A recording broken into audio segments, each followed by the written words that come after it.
La FIFA était à Grenoble ce mercredi. Objectif, vérifier que les aménagements du Stade des Alpes sont conformes avec la bonne tenue de la Coupe du Monde féminine de football en 2019. La transition énergétique grenobloise dans la lumière, les Citizen Days, c'est jusqu'à vendredi. Une vitrine sur des projets exemplaires et innovants comme des toitures solaires dans les écoles. Et puis photographes, naturalistes, randonneurs, chasseurs, tous unis pour la préservation du tétralyre, un oiseau typique du parc de la Chartreuse qui peine à trouver des zones de refuge en hiver. Bonsoir à tous, ravi de vous retrouver dans ce JT du mercredi 31 janvier 2018, toutes les heures à partir de 18h. C'est 10 minutes pour faire le tour de l'actu du Grand Grenoble. La dernière fois qu'on a organisé une Coupe de Monde de football, il y a eu une étoile. Ce n'est pas moi qui l'ai dit, mais la ministre des Sports, Laura Flessel. Espérons que la prophétie de l'ancienne escrimeuse se réalisera, d'autant plus que le Stade des Alpes de Grenoble doit accueillir plusieurs rencontres de la Coupe du Monde féminine du 7 juin au 7 juillet 2019. La Fédération internationale de football et le comité d'organisation locale étaient en visite d'inspection ce mercredi à Grenoble. Visiblement, tout s'est bien passé. On regarde les espaces existants, on a nous notre cahier des charges, on regarde ce qu'on a besoin et on regarde comment on peut les aménager, soit de façon pérenne, soit temporaire, et être sûr qu'au moment de la compétition, qui va recevoir 4, 5, 6 matchs de suite, puisse recevoir très, très facilement et de façon très simple opérationnellement. Il va y avoir d'autres populations qui vont venir, qui ne connaissent pas le stade, et les besoins en eux-mêmes, que ce soit d'un point de vue technique et organisationnel, sont différents. Il y a plus de médias, les équipes sont plus grandes, il y a plus de télé, il va y avoir plus de spectateurs ou différents, c'est-à-dire des gens qui ne connaissent pas. Donc il faut absolument que la signalétique soit différente, il faut absolument que l'accueil de l'ensemble des populations cibles soit différente et adapté à cette compétition-là. On a déjà un stade des Alpes qui a été bien entretenu et bien équipé. Donc c'est des mesures complémentaires qui sont exigées par la FIFA pour cette Coupe du Monde. On travaille essentiellement sur la billettique et la sécurisation des accès. On pourra avoir un système qui nous permettra d'avoir en temps réel le nombre de spectateurs au Stade des Alpes. Ça sera une nouveauté appréciable. On va travailler aussi sur le niveau d'éclairement pour permettre une meilleure diffusion des matchs. On va monter de 50% notre capacité d'éclairement et on vient d'acquérir également le village qui est derrière le Stade des Alpes et qui servira de centre de presse pour cette Coupe du Monde. On espère bien sûr que l'affluence sera au rendez-vous pour cet événement. Dimanche, lors de la 16e de finale de la Coupe de France contre Rodez au stade Lesdiguières, les Grenobloises du GF38 ont enregistré leur record de fréquentation avec 422 spectateurs. Grenoble-Amsterdam, même combat. Et si on laissait de côté la légalisation du cannabis pour parler de Citizen, un projet européen qui déploie 22 solutions grandeur nature dans la capitale des Alpes et celle des Pays-Bas. On regarde quelques images tout de suite de la toiture sur une école grenobloise. Ces Citizen ont débuté aujourd'hui avec notamment cette inauguration. Ils se poursuivent jusqu'à vendredi avec des tables rondes, des conférences pour croiser les expériences sur l'autoconsommation ou encore la rénovation énergétique des logements. Ici, on est à l'école. Et donc à l'école, on a à la fois des projets sur la qualité de l'air, sur les pollutions dans nos constructions de nouvelles écoles et dans l'équipement des écoles anciennes. Et puis, on sensibilise des enfants, ils sont engagés dans cette transition énergétique.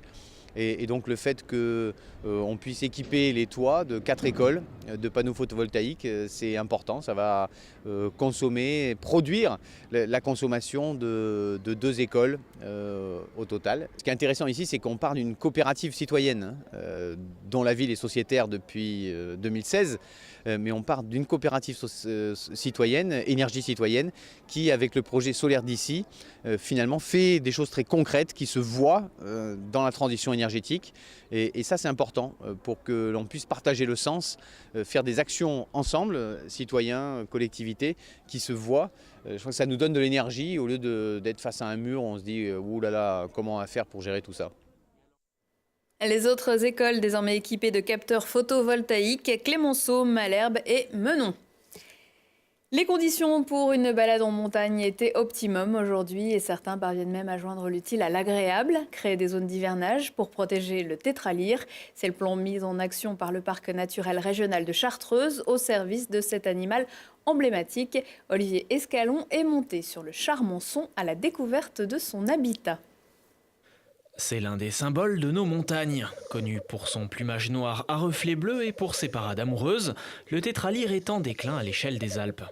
Il vit à la limite entre les alpages et les forêts, un milieu fréquenté par les randonneurs, les skieurs et autres bergers. Cette situation est particulièrement problématique l'hiver lorsque l'oiseau est le plus vulnérable.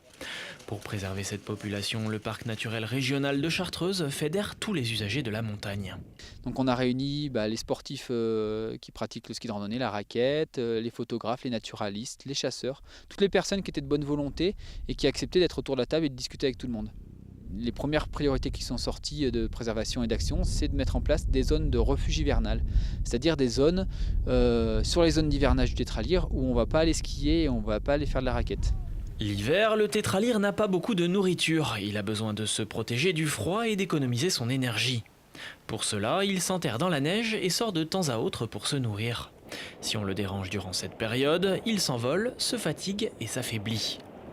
Le parc de Chartreuse instaure des zones de refuge hivernal sur les espaces naturels d'hivernage de l'oiseau, comme ici sur le Charmançon.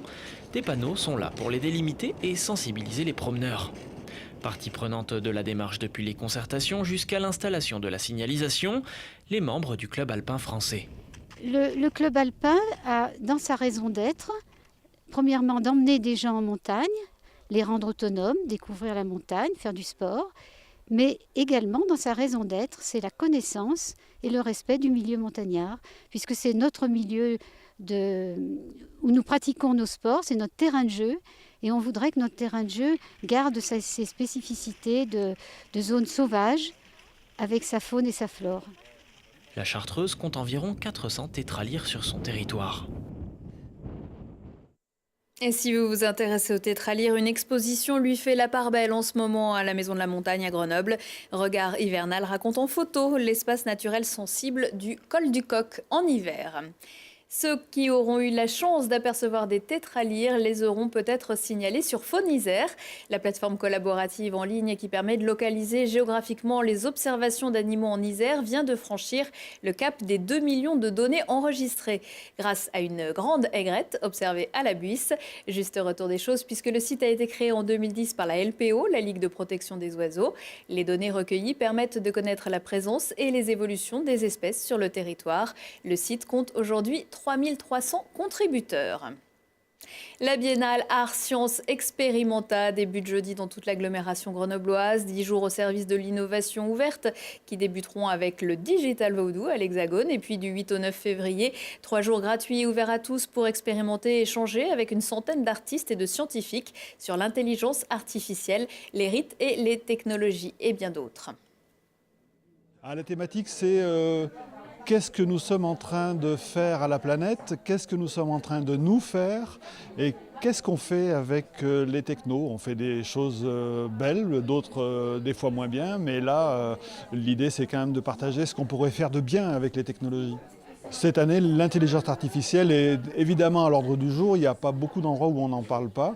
Intelligence artificielle, ça veut dire aussi informatique avancée.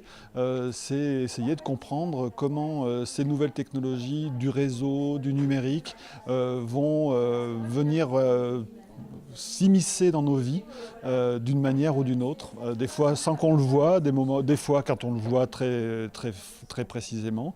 L'idée étant que des artistes sont en train de s'emparer de ces objets-là, de ces images, et l'idée c'est de vous les proposer, de vous les montrer. Grenoble est une ville cosmopolite, Grenoble est une ville du monde, qui vit avec le monde, en interaction avec le monde, et la Biennale Experimenta est une façon de célébrer cette internationalisation.